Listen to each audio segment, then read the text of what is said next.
사단은 우리보다 훨씬 능력이 강합니다. 마귀는 인간의 지혜보다 훨씬 탁월합니다. 인간의 능력, 인간의 지혜를 총동원해도 절대로 사단을 당해낼 수 없습니다. 인간은 그렇게 사단 앞에서 굉장히 약하고 어리석고 무능력합니다. 그러나 하나님은 마귀, 천사를 지으신 분입니다. 하나님의 능력과 하나님의 지혜는 절대적으로 우위를 차지합니다. 그러므로 하나님의 자녀인 인간은 하나님의 능력과 지혜를 도움을 받으면 비로소 사단과의 전투에서 언제나 이깁니다. 하나님의 능력이 하나님의 백성들 속에 역사하면 언제나 사단보다 강합니다. 하나님의 말씀을 잘 들여다보면 사단의 장꾀 이것들이 다 폭로가 되고 정확하게 들통이 납니다. 그러므로 우리는 사단의 속임수, 사단의 능력에 대항해서 영적인 전투를 잘 치러야 됩니다. 사단은 우리를 굉장히 잘 속입니다. 사단은 영적인 전쟁에도 혼란을 일으킵니다. 모든 문제를 주님께 맡겨놓으면 하나님이 대신 다 처리해주고 너는 가만히 있으면 된다. 잘못된 것입니다. 영적인 전투는 주 안에서 내가 싸우는 것입니다. 주님께서 내게 주신 능력 안에서 그 능력을 통해서 내가 싸운 것입니다. 이것도 잘못된 태도는 사단과의 전투, 그리고 내가 내 힘으로만 싸우려고 하는 것, 내 힘과 노력으로만 하나님 뜻대로 살려고 하는 것, 이것도 잘못입니다. 또 모든 문제를 하나님께 다 맡기고 나는 포기하는 것, 이것도 잘못입니다. 우리는 영적인 전쟁을 치르고 믿음 생활할 때 예수님이 공급하시는 능력을 받아야 됩니다. 그리고 모든 일을 내가 해야 됩니다.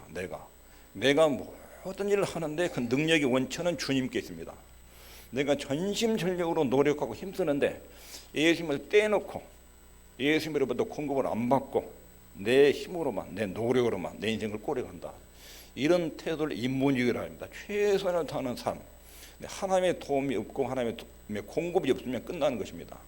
사단의 세를 그런 태도로 이겨낼 수 없습니다. 또 반대로는 믿음이 좋은 분들은 하나님께 다 맡겨버리고 나는 안 해버려요. 이것은 자포자기입니다. 신앙생활에서 이 두 가지가 잘 조화를 이루어야 됩니다.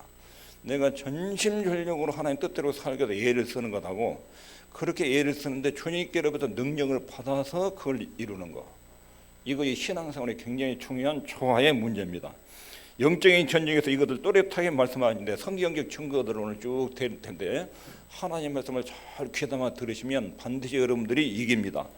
첫 번째 히브리서 2장 18절, 자기가 시험을 받아 고난을 당하셨던즉 시험 받는 자들을 능히 도우시느니라. 여기서 자기는 누구냐면 예수님. 예수님이 이 땅에 인간의 몸을 입고 오셨습니다. 그리고 마귀로부터 엄청난 도전과 공격을 받았습니다. 그리고 모든 마귀의 도전과 공격에서 100% 이기셨습니다. 한 번도 실패한 적이 없었습니다. 마귀가 어떻게 자기를 노리는지 우리 주님은 잘 몸소 경험했습니다. 그리고 이겼습니다. 그 이긴 경험을 가지고 자기 자녀들을 잘 도우십니다. 자기 자녀들도 이 땅에 사는 동안 수많은 사단의 공격을 받는데 이 공격에서 끊임없이 주님은 돕는 위치에 있습니다.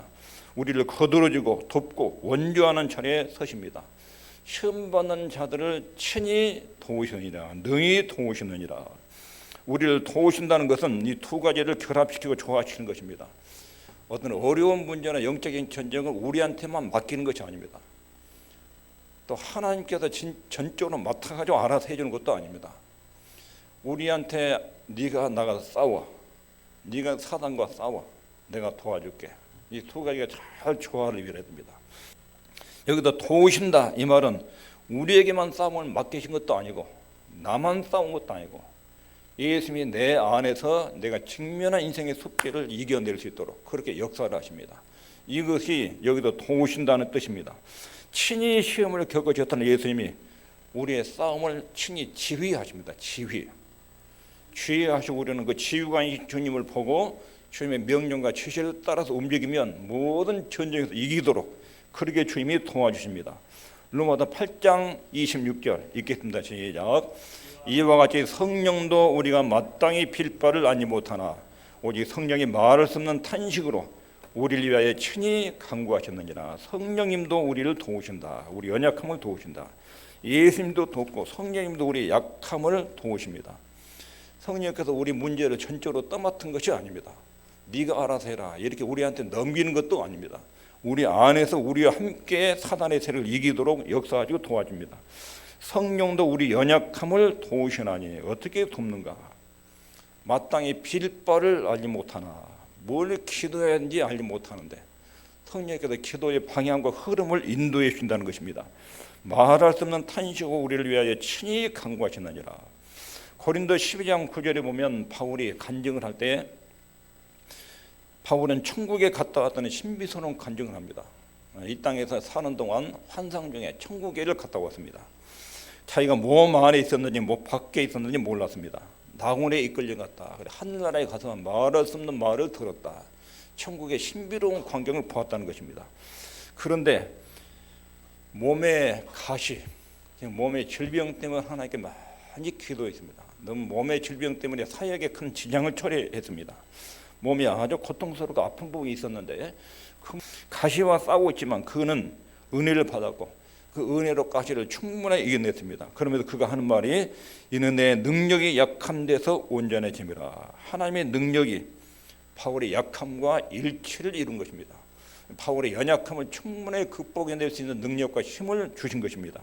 약한 데서도 복음 전도의 사명, 임무를 꾸준하게 할 수 있었습니다. 몸에 질병이고 가시가 있어도 그에 살아가는데 전혀 지장이 없도록 하나님께서 능력으로 채워줬습니다. 12장 9절에 고백하기를 이름으로 도리어 크게 기쁨으로 나의 여러 약한 것들에 대하여 자랑하리니 이는 그리스도의 능력으로 내게 머물게 하려 함이라. 내가 약하다는 것을 알 때 주님의 능력이 그 약한 부분을 채워줬다. 사람들이 자기가 강하다고 하면 주님을 의지하지 않습니다. 그러면 주님의 도움이 없습니다. 자기 약한 부분을 정확하게 알면 그 약한 부분을 주님에 메꿔주도록 간절히 구하게 되고 인간의 연약함을 알수록 하나님을 의존합니다. 그때가 가장 강한 삶이란 것입니다. 이것이 주의 은혜가 족하다 그런 뜻입니다. 자기의 몸에 가시가 있지만 임무를 수행하는데 전혀 지장이 없도록 하나님의 능력이 늘 자기를 붙들어 줬다 하는 그런 뜻입니다. 10절에 보면 그러므로 내가 그리스도를 위하여 약한 것들과 능력과 궁핍과 핍박과 곤란을 기뻐하노니 이는 내가 약할 그때의 곧 강함이라. 내가 약할 때 주님의 능력이 거기를 채워주면서 내가 아주 강하게 살았다. 약할 때 강하다. 그래 내 약함을 내가 자랑을 한다. 이런 태도를 취한 것입니다. 빌립보서 2장의 고백을 보면 그러므로 나의 사랑하는 자들아 너희가 나 있을 때뿐 아니라 더욱 지금 나 없을 때에도 항상 복종하여 두렵고 떨림으로 너희 구원을 이루라. 너희 안에서 행하시는 이는 하나님이시니 자기의 깊으신 뜻을 위하여 너희로 소원을 두고 행하게 하시나니 두렵고 떨림으로 너희 구원을 이루라. 이 말은 어렵고 조심스럽게 영적인 성장을 전진시켜 나가라. 누가 이런 일을 감당할 수 있는지 너희 안에 행하시는 일은 하나님이시니 하나님이 너 안에 있다는 걸 기억하고 두렵고 떨리는 마음으로 너희 구원을 주님의 뜻대로 사는 일에 집중해 나가거라. 그렇게 네 마음이 열심을 다하면 하나님이 네 속에서 역사해서 그렇게 살도록 인도해 나가신다 그런 뜻입니다. 갈라디아 2장 20절 바울의 고백에도 내가 그리스도와 함께 십자가에 못 박혀 죽었다. 내가 예수님 믿을 때 나는 십자가와 함께 죽었다. 이제는 내 안에 예수님이 사신다. 자, 예수를 믿었어요. 그런데 내 안에 예수님이 오셨습니다. 내 인격은 그대로 있습니다. 내 인격이 없어진 게 아닙니다. 나는 없고 예수님이 내 안에 산다는 얘기는 내 인격이 그대로 있는데 내 인격이 전 인격을 다해서 내 안에 계신 주님을 주인으로 내 인생의 주인으로 받아들인다는 뜻입니다. 그러므로 이제는 내가 사는 것이 아니요. 다시 말해서 내 생각과 개념으로 사는 게 아니요. 주님의 가르침과 인도를 따라서 내 인생을 삽니다. 이게 바울의 고백입니다. 내가 살지만 내 안에서 주님이 나와 함께 행동하고 움직인다. 이것이 조화로운 신앙생활입니다. 그 다음에 빌립보서 11장 13절에도 보면 내가 궁핍으로 말하는 것이 아니라 어떠한 형편이든지 내가 자족하기를 배웠느니 내가 비천에 처할 줄도 알고 풍부에 처할 줄도 알아. 모든 일에 배부르며 배고픔과 풍부와 궁핍에도 일체의 비결을 배웠노라. 내게 능력 주시는 자 안에서 내가 모든 것을 할 수 있느니라. 능력 주시는 예수님을 통해서 모든 일이 이룰 수 있다. 바울이 열심을 다하는데 자기 속에서 예수님이 계속 능력을 역사한다는 것입니다. 신앙생활은 이렇게 하는 것입니다. 예수님이 나와 함께 계신다. 그리고 그분의 명령과 뜻과 지시를 따라서 나는 인생을 살아간다. 그리고 내게 주어진 일을 온 힘을 다해서 다 하는 거예요. 그런데 언제나 내 안에서 주님이 나를 돕고 계시고 인도하신다. 이런 태도를 가지고 100% 주님을 신뢰하고 100% 내가 최선을 다하고 이런 태도로 사단의 공격을 이겨내는 것입니다. 주님께 다 맡기고 나는 가만히 있고 그분이 다 알아서 해주고 이런 것이 아닙니다. 그 다음에 사도행전 18장에 보면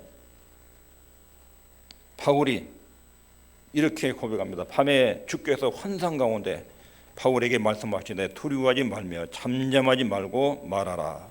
내가 너와 함께 있음에 아무 사람도 너를 대적하여 해롭게 할 자가 없을 것이니 이는 이 성중에 내 백성이 많음이라 하시더라. 바울은 여전히 말씀을 전파하고 하나님은 바울을 언제나 혼자 버려두지 않고 동행하시고 그렇게 같이 사역이 이루어진 것입니다. 사도행전 23장 11절에도 비슷한 말씀이 있습니다. 그날 밤에 주께서 바울 곁에 서서 이르시되 담대하라. 네가 예루살렘에서 나의 일을 증거한 것 같이 로마에서도 증거하여야 하리라 하시니라. 바울은 목숨을 걸고 복음을 전하고 주님은 늘 바울 곁에서 함께 계시고 위로하시고 외부의 엄청난 핍박과 반대가 아주 사단의 총공세가 바울에게 집중됐지요. 이걸 다 물리치고 이길 수 있는 것은 바울 내부에 하나님의 강한 능력이 함께 계셨습니다. 사도행전 27장에도 여러 가지를 고백하는데 바울의 일행이 로마로 가고 있습니다. 바다에도 큰 태풍을 만났습니다. 거의 15일 정도 햇빛을 못 보고 풍랑이 휩쓸려가지고 거의 사람들이 초죽음이 됐습니다. 이제는 우리는 도저히 살아날 가망이 없다. 배에 있는 무겁게 하는 모든 짐들을 다 버리고 곡식들도 거의 다 버리고 최종적으로 먹을 것만 남겨도 다 버리고 그리고 도저히 살아날 가망이 없었습니다. 그때 하나님이 하신 말씀입니다. 하나님이 나의 속한 바 곧 나의 섬기는 하나님의 사자가 어젯밤에 내 곁에 서서 말하되 바울이 타고 있는 배에 약 270여 명의 사람들이 타고 있었습니다. 그때 바울이 그 270여 명 앞에서 설교를 하는 거예요. 내가 어젯밤에 하나님으로부터 말씀을 들었다. 여기 있는 사람들 중에 한 명도 죽지 않는다. 배는 파손되고 배는 못 서게 되지만 여기 있는 사람들 한 명도 죽지 않고 다 살아날 것이다. 이제는 그동안 며칠 동안 10일 동안 못 먹었는데 지금부터 먹어라. 이 양식을 딱 먹고 나면 살 길이 열린다. 여기 하나님의 약속을 해서도 뭐 자기들이 살기 위해서 온 힘을 다하는 거예요. 수영할 사람 수영하고 또 나무 조각 붙들고 갈 사람 붙들고 그래가지고 해안가로 수영을 해서 섬에 착륙합니다. 이거 신앙생활이나 우리 인생이 하나님께 다 맡겨버리고 논팽이처럼 가만히 있는 것이 아니라 자기에게 주어진 일을 최선을 다하는 거예요. 근데 이렇게 인간의 최선으로 인생이 꼬려 나가는 것이 아닙니다. 언제나 변수가 있습니다. 인간의 배후에 있는 악한 사단이 있고 하나님이 계시기 때문에 어느 쪽에 지원을 받느냐에 따라 인생의 판도가 달라집니다. 내가 최선의 노력을 다하는데 하나님의 도움과 인도를 받으면 엄청난 성과가 나옵니다. 최선의 노력에 사단의 공격에 무방비 상태로 있으면 비극적으로 인생이 결말됩니다.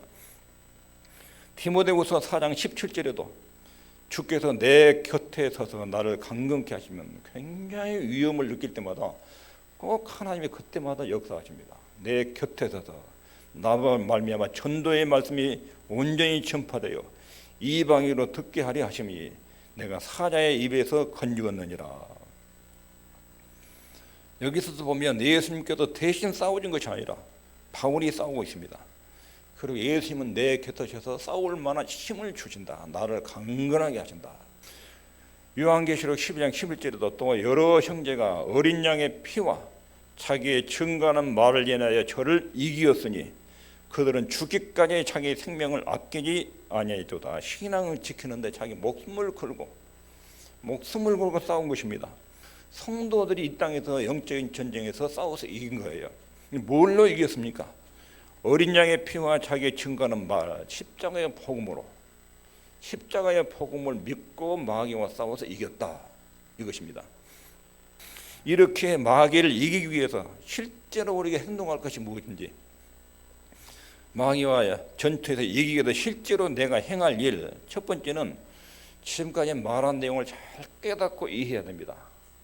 여기까지 신약성경에 나오는 사도들과 하나님의 백성들이 어떻게 사단과의 전투에서 어떻게 인생의 짐과 위기를 어떻게 대면했는지 이 말씀들을 잘 기억하고 깨닫는 것입니다. 이것이 1차적인 승리 방법입니다. 마귀의 권세와 싸워 이기려면 무엇보다도 구원의 확신이 필요합니다. 구원의 확신이란 것은 내가 예수 그리스도를 믿고 죄 용서받고 나는 그 순간 하나님의 아들, 딸이 됐다. 나는 하나님의 자녀라는 신분을 취득했다. 이 내용을 확실히 믿는 것입니다. 이 내용을 확실히 믿으면 하나님의 능력과 권세를 압니다. 하나님 아버지가 내 아버지다. 내가 내 자녀들을 사랑하고 아끼는 것처럼 하나님은 나보다 내가 내 자녀를 아끼고 사랑하는 것보다 훨씬 더 강한 능력 있는 힘으로 나를 사랑하고 아낀다. 나는 거룩하신 하나님의 아들이다. 나는 하나님의 보호를 받는 백성이다. 내 인생에도 하나님이 항상 내 배우고 있다. 아무리 큰 숙제와 난리가 있더라도 하나님이 언제나 이기도록 내 안에 역사하신다. 이것을 또렷하게 기억하고 확신하는 거예요. 이게 영적인 전투를 이기는 방법입니다. 교회를 그럭저럭 다녀도 나는 하나님의 자녀인가 아닌가 이것부터 확인해야 됩니다. 나는 하나님의 아들이 맞는가? 나는 하나님의 딸인가? 이 신분 확인. 사단이 우리를 공격하는데 제일 1차적으로 공격한 부분이 이것입니다. 너 그렇게 교회 다니고 너 하나님의 자녀냐? 너 하나님의 자녀 아니야 너. 그러니까 그런 어려움이 생기지. 하나님과의 관계를 의심하면 마귀를 대적할 수 없습니다. 하나님과의 나와의 관계가 자녀 관계. 아버지 하나님이 내 아버지, 나는 그분의 아들, 딸. 어떻게 그렇게 됐습니까? 예수님이 십자가에 죽으신 것을 내가 믿고 마음에 모셔드리면 그때 하나님의 아들, 딸이 되는 거예요. 그리고 그때부터 성령께서 우리 안에 계셔요. 어디를 가든지 무엇을 하든지 항상 함께 계셔요. 안 볼 데가 없습니다. 24시간 하나님 우리 곁에 계십니다. 이것이 마귀를 이길 수 있는 열쇠입니다. 예수님 안에서 하나님과 우리의 관계를 확인하는 것이 뭐냐면 구원의 확신입니다. 두 번째로는 하나님으로 인한 기쁨. 기쁨이 사단과의 영적인 전투에서 이기게 합니다. 여기 있겠습니다. 시작. 여호와를 기뻐하는 것이 너희의 힘이니라. 자기가 비참하다, 나는 불행하다, 이런 느낌 있는 동안 사단을 이기지 못합니다. 교회 생활이 행복하고 기쁘면 가정생활도 행복하고 기쁩니다. 직장일도 행복하고 기쁩니다. 다 잘 풀립니다. 교회 생활이 불행하고 우울하면 가정생활도 그렇습니다. 직장생활도 말할 것 없습니다. 대인관계도 다 마찬가지입니다. 여호와를 기뻐하는 것이 우리의 힘이다.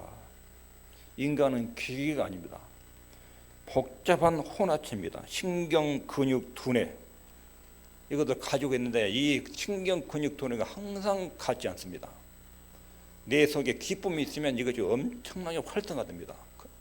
그리고 그 능력이 극대화됩니다. 슬픔과 우울함과 비극적인 마음이 있으면 그 모든 능력들이 꽉 쪼그라듭니다. 역량을 발휘하지 못합니다. 인간은 그런 조직체로 혼합되어 있습니다. 기쁨이 생기면 평소보다 훨씬 강합니다.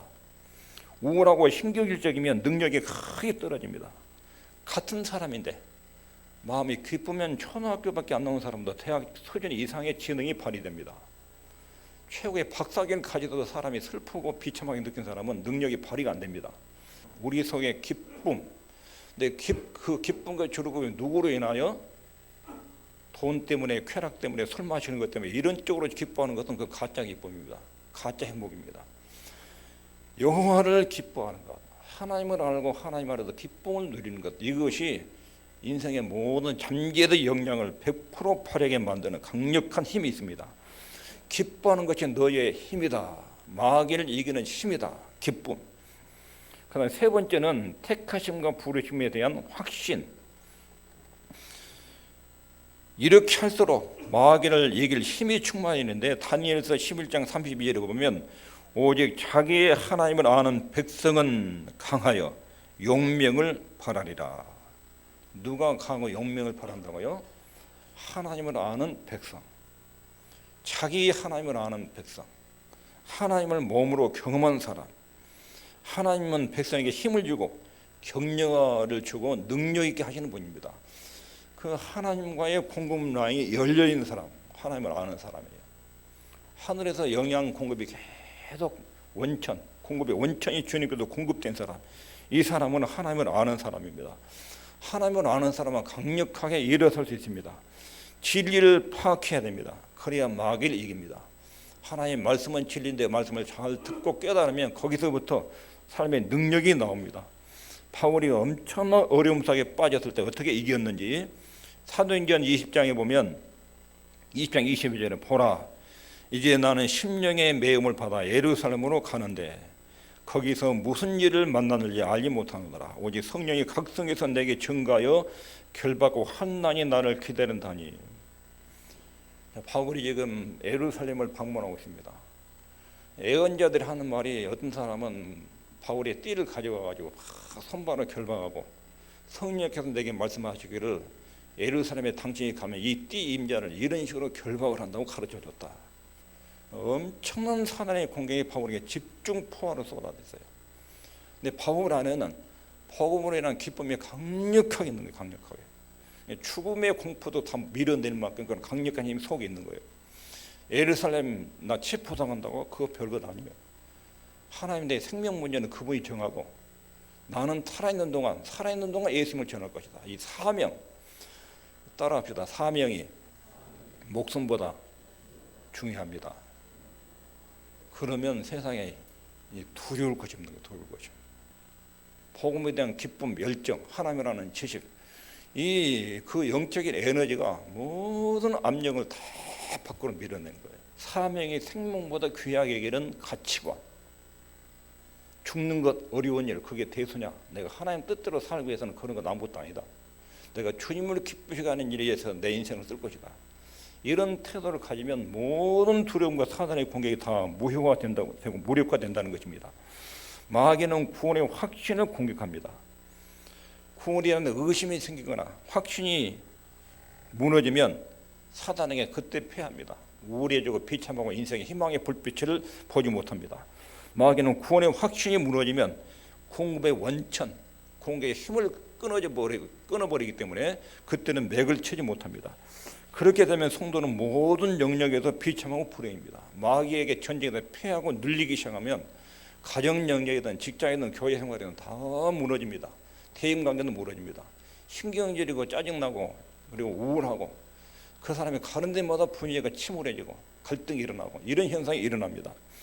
회복되는 방법은 딱 한 가지인데 구원에 대한 절대적 확신. 하나님은 나의 아버지, 나는 그분의 아들, 딸. 내 생산 문제를 그분이 정하신다. 하나님이 허락하지 않으면 절대로 내 생명과 인생의 실패나 성공이 내 마음대로 되는 것이 아니다. 그분의 통제 안에서, 그분의 섭리 안에서 결정된다. 이런 구원의 확신과 주권에 대한 인식, 이것이 모든 영적인 전쟁에도 승리하게 합니다.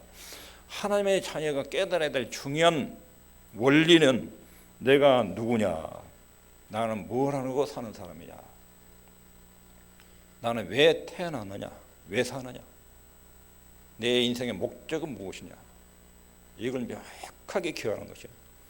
창세전 하나님이 이미 여러분의 출생까지 출생을 계획하셨어요. 그리고 우리를 세상에 보내셨어요.